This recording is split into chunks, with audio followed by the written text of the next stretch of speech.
Aquí estamos en la segunda mitad y en este momento vamos a tocar el tema de los evangelios gnósticos. ¿Ok? Y vamos a buscar página número 68. Y quisiera empezar por leer este primer párrafo que dice: algunos protestan contra generalizaciones porque tal como en el caso del cristianismo, la fe musulmana y el judaísmo, existen varias ramas con diferencias significativas. Sin embargo, la existencia de diferencias no significa que no tienen conceptos en común, por lo tanto, las generalizaciones pueden ser de ayuda. Ireneo dijo que había algunos grupos religiosos que identificaron a sí mismos como gnosticoi, es decir, personas de conocimiento. ¿Ustedes han oído de los evangelios gnósticos? Y cuando han tratado de compartir su fe con alguien, esa persona por casualidad menciona un evangelio gnóstico. Yo he tenido esa experiencia y me han mencionado el evangelio de Tomás, que quizás es el más conocido, pero recientemente el evangelio de Judas tiene mucha fama. Y también algunos eruditos evangélicos han escrito sobre este fenómeno de la fama de Judas. Otro libro, otro evangelio de María, recibe también atención. Bueno, en mi experiencia son los más conocidos, pero la idea normalmente es esta, de que la iglesia reprimió esa rama del cristianismo sin justificación. Y ahora ciertos eruditos quisieran reconocer estos libros como libros autoritativos, libros que deben ser en un sentido incluidos en el canon, o por lo menos tienen mucho para ofrecernos en cuanto al concepto verdadero de Jesucristo y de su salvación. ¿Qué les parece? Pero quizás, ¿alguien ha leído un libro, un evangelio gnóstico? Bueno, hay que comprar. Aquí tengo como 50 de las escrituras gnósticas en este libro. Y yo leí, para prepararme para esta clase, 8 de los más conocidos. La lista de María, Tomás, Pedro, Verdad, una se llama Verdad, Judas, otros libros que leí para prepararme para esta clase. Y al ratito, en sus notas, van a ver en sus notas algunas de las escrituras que saqué de estos 8, pero también, honestamente hablando, Amy preparó esta lección. Quisiera darle el crédito porque estudió mucho. Yo también leí los libros, pero ella preparó y dio muy buen resumen de todo esto y preparó la lección que tenemos aquí. Yo preparé esta primera parte dándoles un resumen de la teología del gnosticismo.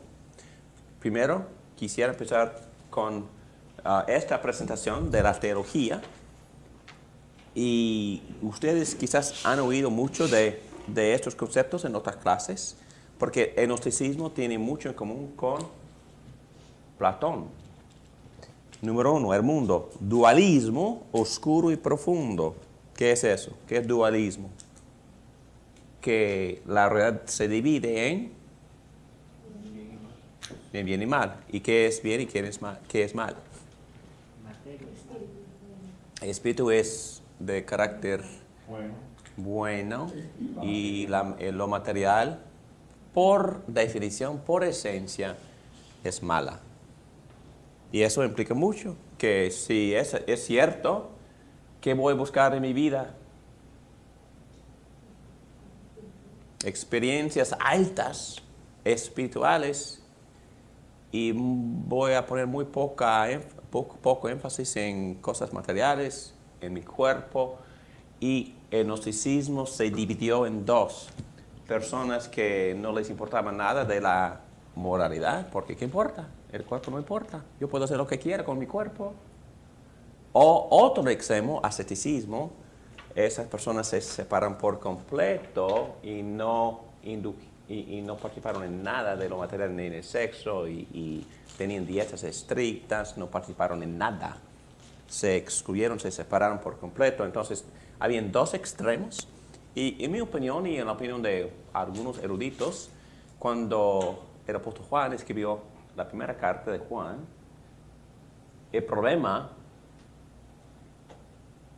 o la causa de desánimo de los creyentes en esas iglesias era gnosticismo, porque él enfatizó la necesidad en ese libro de ¿qué?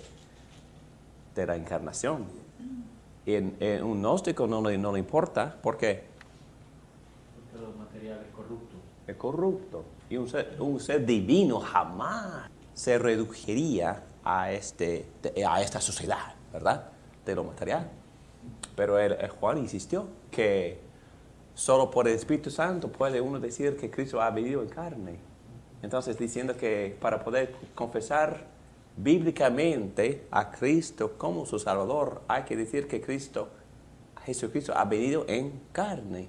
Diciendo que hay que creer que Dios mismo se convirtió en carne, o decir, llegó a ser un ser humano con cuerpo. ¿Y por qué es esencial que Cristo hiciera esto? Para relacionarse con nosotros y así podernos salvarnos y nosotros también relacionarnos con Él. Perfecto. Y salvarnos físicamente, ¿verdad? Sí. Y resucitó físicamente. Al gnóstico no le importa la resurrección para nada. Porque la idea es escaparse de lo material, no resucitarse. No resucitar con lo material es ir más allá de lo material. Y Dios en este sistema de pensar, muy corrupto su concepto, el Dios creador malo, caprichoso, estúpido, fracaso, porque prometió la salvación y falló. Porque, la salvación o la redención de Israel no se ocurrió. Y por eso los judíos gnósticos, por su desánimo, es una teoría, inventaron esta filosofía. Pero tiene un concepto de padre que no es un concepto bíblico, no se confundan por favor. Aquí estamos en las notas. Dice, el Padre, según el concepto gnóstico, es un ser divino, también existe divino, puro, alto, Dios máximo, pero no es el Dios de la Biblia. Este Padre no tiene nada que ver con el Padre que se revela en la Biblia. La naturaleza de la salvación, la meta de los seres humanos con pensamientos correctos. Entonces, es tener conceptos intelectuales, tener gnosis. La palabra en griego es gnosis, que se traduce al español conocimiento. Hay que tener el conocimiento correcto, alto, que viene de este Padre a ciertas personas que tienen chispa divina por dentro. Muy especiales son. Y la salvación también que consiste en la liberación del cosmos material. Entonces es puro espiritualismo. Progresar hacia la existencia espiritual y más alta y pura, liberada del espacio, el tiempo y la materia física. Evitar la trampa de aferrarse y adorar a Dios creador de los judíos y los cristianos. Entonces, la salvación consiste en escaparse de Dios bíblico y del Cristo bíblico. ¿Ok? ¿Por qué? Porque son estúpidos, según ellos. Se metieron en la carne, en la sociedad, prometiendo redención y fracasaron, según los gnósticos. Y no tampoco repusaron a los romanos, fracasaron. Entonces, la idea es escaparse de todo esto para flotar allá arriba, en la pureza, en la zona sumamente espiritual. El camino de la salvación a través de gnosis, a través de recibir esos conocimientos, se logra este gnosis especial a través de obtener conocimiento acerca del Dios verdadero, este Padre, del origen verdadero del mundo malvado y de la verdadera identidad propia de sí mismo. El revelador Este conocimiento verdadero requiere un revelador. El revelador viene del mundo espiritual puro, de arriba, para revelar a unos pocos elegidos, quienes tienen dentro de sí mismos una chispa de luz. La identidad divina profundamente escondida dentro de un cuerpo de materia física externa, desgastada y grosera. ¿Y quién es ese? Jesucristo. Y leo nada más la E. Rechazan invocar el nombre de Jesús para adorar a Dios Creador. Hay que arrepentirse de eso. Hacer esto es blasfemar a Dios. Jesús es la figura laica del gnosticismo del segundo siglo. Él es el gran y poderoso Maestro que ha venido del otro lado para contarnos de qué se trata, para rescatarnos de nuestra condición difícil y física, que no es el pecado, sino la materialidad. ¿Ok? Es la teología del gnosticismo. Un resumen más o menos, es una generalización, porque hay muchas ramas del gnosticismo, tal como muchas ramas del cristianismo, del judaísmo, de musulmanes también. La tendencia del gnosticismo en los evangelios gnósticos es convertir a los héroes en villanos y viceversa. Y por eso, en el libro de Judas, ¿quién es el héroe? Judas. Exactamente. Muy bien. Quizá esto explica la desilusión cínica de los gnósticos que dan vuelta a todo. Caín es un héroe, Abel es malo. Si Abel es malo, el Padre misterioso es bueno, Judas es bueno, los otros discípulos malos, María Magdalena, la favorita, y si uno lee ese evangelio, los demás tienen envidia, los discípulos tienen envidia de María Magdalena, porque ella es favorita y encima de todos. Y los discípulos tienen envidia de ella. Bueno, hay muchos, en mi opinión, hay más ilusiones del gnosticismo en el Nuevo Testamento, tales como los textos que ya cité en Primera de Juan. ¿Preguntas acerca de la teología del gnosticismo? ¿En qué años se escribieron esos libros? Oh, ok, vamos a llegar allá. 140 en adelante. Ok. Y la pregunta es buena, ¿por qué? ¿Qué implica esa pregunta y la respuesta?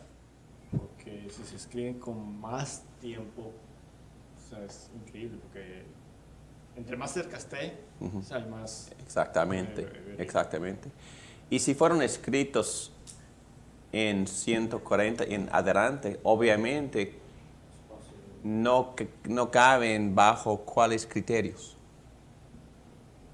Primero de ser escrito por un apóstol, Y no es posible. porque ya murieron todos. Y como Jairo ya dijo, ser escritos empezando en la mitad del segundo siglo ya están muy distanciados, ¿verdad?, de los eventos de la vida de Jesucristo y de sus enseñanzas. Entonces tienen menos credibilidad y no más.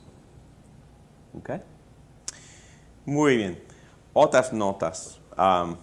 Bueno, el tema, ¿por qué estamos discutiendo esto? Porque Elaine Pagel de Princeton University dice que la iglesia suprimió estos evangelios injustamente, como bullies, no sé la palabra en español, pero como personas que siempre viven para maltratar a otros. Entonces la iglesia mala suprimió a estos inocentes, sinceros, y debió haber considerado sus escritos.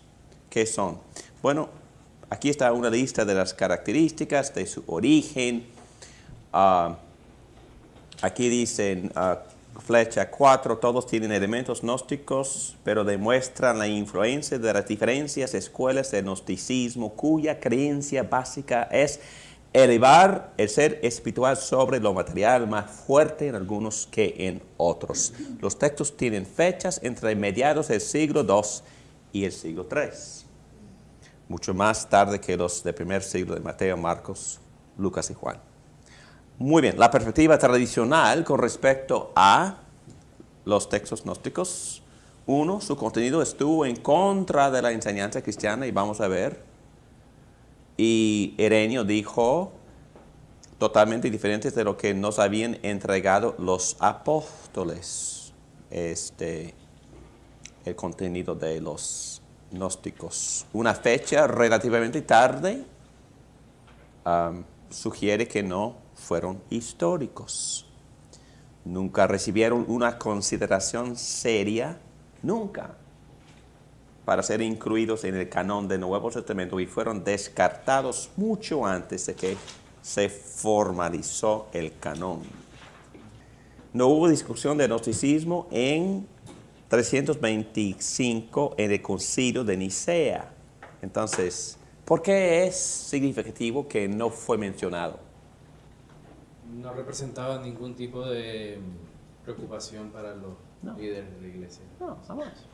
No fue considerado porque no les importaba, porque obviamente ya habían excluido esos libros porque en verdad no tiene nada que ver con el contenido de los 4 evangelios ni de las enseñanzas de los demás apóstoles.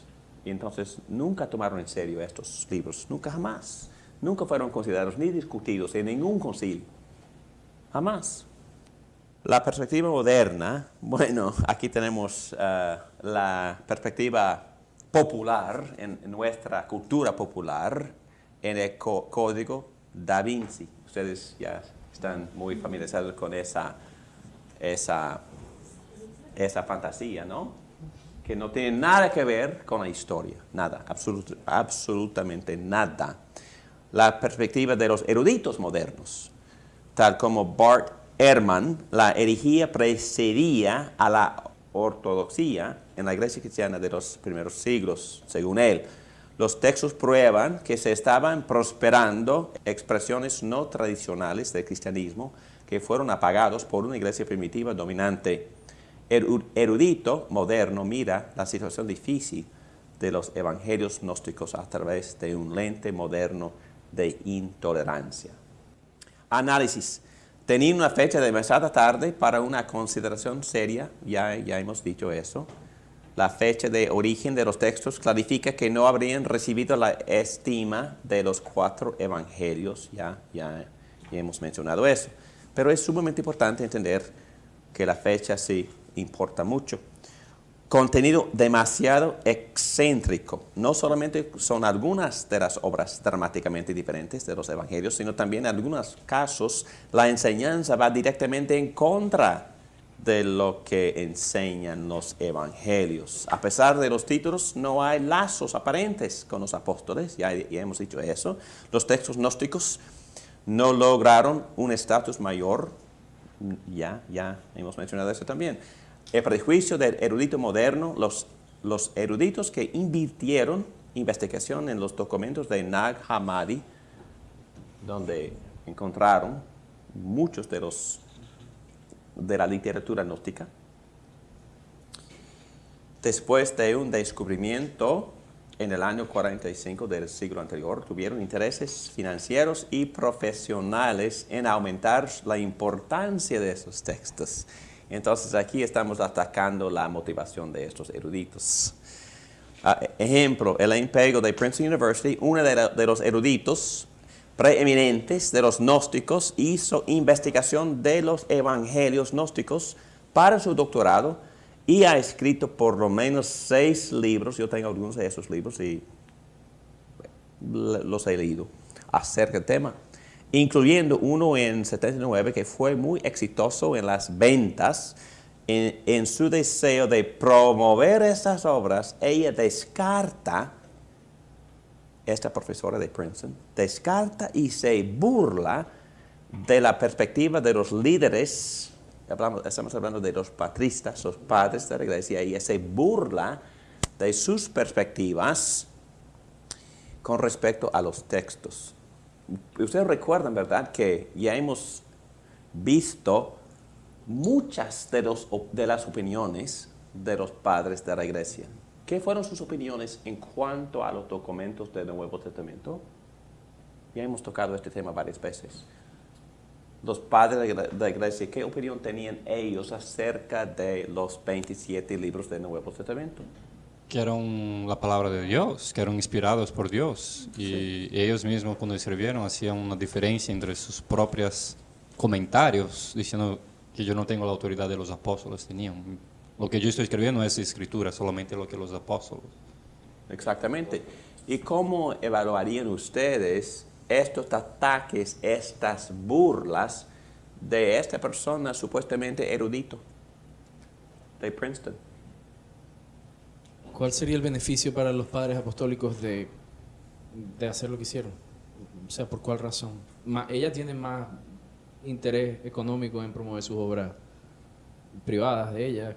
O sea, ¿por qué ella dice que se burla de los padres apostólicos? ¿Cuál sería el beneficio para ellos de descartar a los gnósticos? Bueno, sería mucho beneficio de su parte seguir promoviéndolos, ¿verdad? Porque es su proyecto. Pero cuando Clemente, Ignacio y los otros escribieron, esos evangelios no existían. Ni existían, ese es el punto principal, ¿no? Ni existían. ¿Hasta cuándo? 140. 140. Y ya los padres de la iglesia ya habían establecido la autoridad de los 27 libros del Nuevo Testamento. No oficialmente, pero en sus iglesias y de manera muy informal ya habían reconocidos los 27 libros, y los libros gnósticos ni existían. Entonces, el impego no tiene la razón. Sorry, pero no tiene la razón. Entonces, sus libros son puras falsedades. Fábulas, sus libros son fábulas. Fábulas por un erudito. Ok. Manera más efectiva para determinar si los textos gnósticos fueron suprimidos o apropiadamente descartados es leerlos. ¿Listos? ¿Están listos para leerlos? Ok, muy bien. Yo elegí 3. Por favor, vamos a ir a página 75 y olvídense de mis comentarios. Vamos a empezar a leer los extractos. ¿Quién quiere leer? Estamos leyendo ya los evangelios gnósticos. ¿Quién quiere leer? En página 75. Si le preguntan cuál es la evidencia de su Padre en ustedes, respóndele, es moción y descanso. Simón Pedro les dijo, María debe dejarnos, porque las hembras no son dignas de vida. Jesús dijo, miren, yo le guiaré para hacerle varón, para que ella también pueda llegar a ser un espíritu vivo, semejante a los varones. Porque toda hembra que se hace varón entrará al reino del cielo. Susana ya se convirtió. Wow. Esa rama del cristianismo ahí estás buscando, ¿verdad? Sí.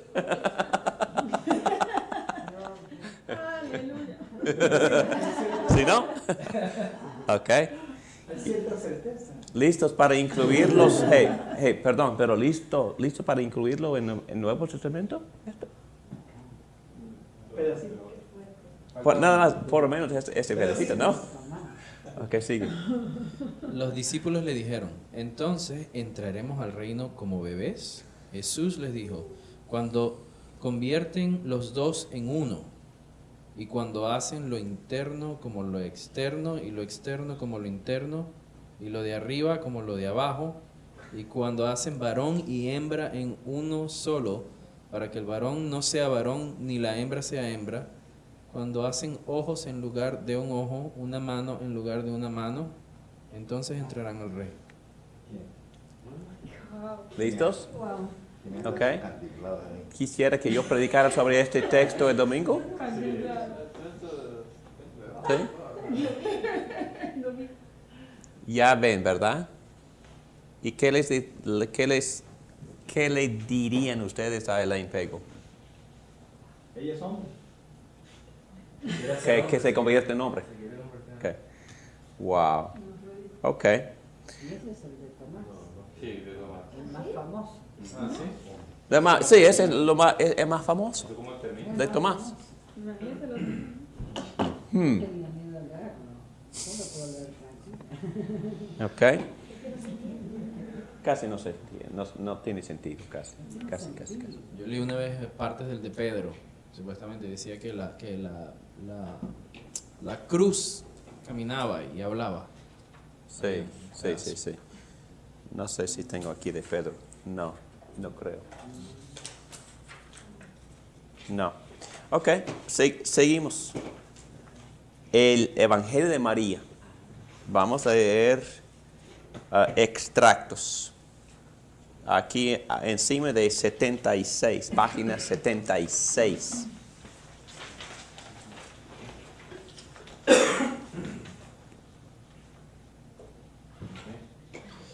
María enseñando a los discípulos lo que Jesús le había revelado a ella. Llegó al tercer poder, que se llama ignorancia. Examinó al alma de cerca y dijo: ¿a dónde va usted? Cuando el alma había llevado el tercer poder a la nada, subió hacia arriba y vio el cuarto poder. Tenía 7 formas. La primera forma es la oscuridad, la segunda el deseo, la tercera ignorancia, la cuarta es el celo por la muerte, el quinto el reino de la carne, el sexto la sabiduría necia de la carne, la séptima es la sabiduría de una persona airada. Estos son los 7 poderes. Una exposición, por favor. Ok, de Judas, página 77. Extractos. Judas le dijo: eres el reino inmortal de Barbelo. Jesús les dijo: dejen de discutir conmigo, cuando uno de ustedes tiene su propia estrella. Jesús respondió y dijo: tu estrella te ha engañado, Judas. El primero es Set, quien se llama Cristo. El segundo es Harmatot, quien es. El tercero es Galila. El cuarto es Yobel. El quinto es Adonaios. Estos son los 5 que gobernaron el Hades, mundo de abajo, y el primero sobre el caos. Jesús a Judas: pero superarás a todos ellos, porque sacrificarás el hombre que me soporta. Mira, has sido informado de todo. Levanta tus ojos y ve la nube, y la luz tiene por dentro y las estrellas que la circulan. Y la estrella que toma la delantera es tu estrella. Y Judas recibió un poco de dinero y lo entregaron a ellos. Yo leí un libro por N.T. Wright sobre Judas y el Evangelio de Jesús. Y leí todo este Evangelio de Judas. Y es el más popular hoy en día, el más aceptado hoy en día. Todo el mundo está estudiando. Y lo que pasa es que este evangelio gnóstico de Judas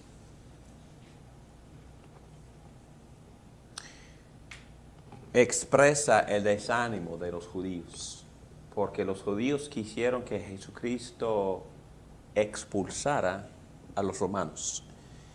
Y por no hacerlo, según esta teoría,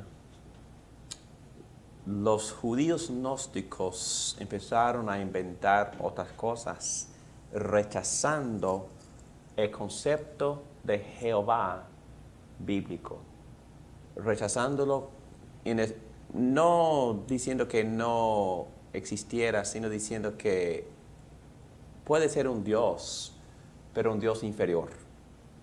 Y usaron palabras fuertes como un Dios estúpido, un Dios que fracasó, un Dios que prometió cosas y no cumplió con sus promesas.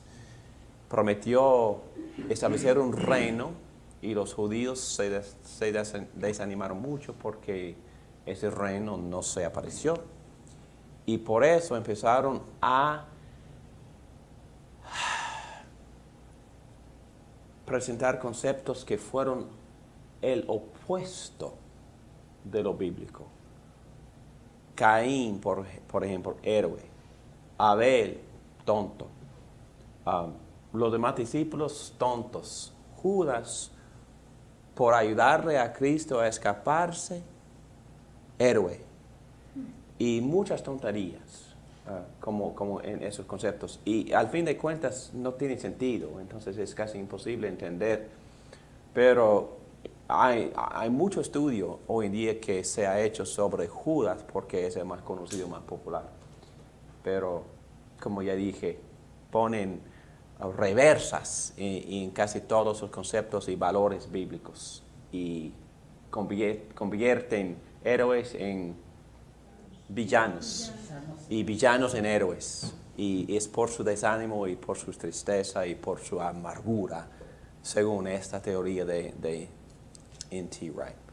Pero son conceptos, pero para poder considerar estos conceptos o estos libros, estos, entre comillas, evangelios, como libros paralelos o libros complementarios a lo que tenemos en la Biblia, o como una rama una rama verdadera del cristianismo, no tiene sentido. No tiene sentido. Y por decir que los padres de la iglesia oprimieron o reprimieron estos libros por sus motivos políticos o para mantener su propio poder, etcétera, etcétera, eso tampoco tiene sentido. Por los motivos y por el criterio que ya hemos estudiado: apostolicidad, conformidad a la doctrina ortodoxa, socio de apóstol, poder o carácter transformador. Un libro del Nuevo Testamento debe de llevarse en sí mismo inspiración y autoridad y poder para transformar vidas. Y no hay nada de este estilo o de ese sentido en estos evangelios, si fueron escritos muchos años después y reflejan el desánimo de ciertas personas amargas. Y es más, no se basa en eventos históricos, sino se basa en palabra. Lo más importante en los libros gnósticos, lo más importante son las palabras del revelador y no los hechos, no los eventos.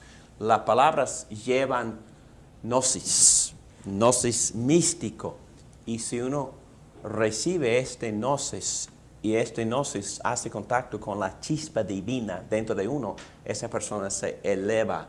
Gnosticismo es pura filosofía, es pura fantasía filosófica y no tiene nada que ver con lo que se enseña en los evangelios, porque los evangelios insisten en una base histórica, insisten en aceptar ciertos eventos históricos. Lo más importante en la vida de Jesucristo para el cristiano son los eventos, los hechos. Las palabras sí importan, pero no tanto como los hechos. La encarnación es un hecho sumamente importante, como ya dijo Pedro. El evento de la crucifixión, obviamente, es esencial para poder salvarnos, no del materialismo, sino del pecado. La resurrección física de Jesucristo, un evento histórico de Jesucristo, sumamente. La Biblia presenta ese hecho como la base, como el fundamento, como la cosa más importante de nuestra fe, un evento histórico, igual como la ascensión y Cristo sentándose a la diestra del Padre. Estos son eventos. Y la segunda venida, evento histórico. Nuestra fe se basa sobre eventos y no solo sobre palabras. Pero gnosticismo es de pura palabra, puro gnosis, puro conocimiento que se recibe místicamente y no tiene nada que ver con la base histórica del cristianismo. Ya. Sí. Bueno, estas lecturas que acaban de hacer, lo que primero y principal que no tienen nada de parecido a los 4 evangelios, y las diferencias que hablan, todas las diferencias que quieren ponerle a los 4 evangelios que se contradicen, no sé qué, con esto, o sea, las diferencias que hay entre los 4 evangelios es prácticamente nada. Nada. Nada. Comparado con estos libros. No, no es nada, no es prácticamente nada, no es nada. Las discrepancias son invenciones O sea, entre los evangelios. comparando con estos libros, o sea, Sí. yo no veo... No, cierto. Y no tengo tiempo para presentar esas discrepancias, pero la próxima clase. Pedro, quisiera orar también, por favor. Padre, te damos gracias por esta clase, gracias Señor por guiarnos y que tu Espíritu Santo nos guíe y nos ilumine a cada verdad y que podamos ser defensores de tu palabra y que podamos tener claridad en todo lo que estamos aprendiendo. Gracias Señor, porque tu Espíritu Santo nos guía, nos ilumina en el nombre de Jesús. Amén.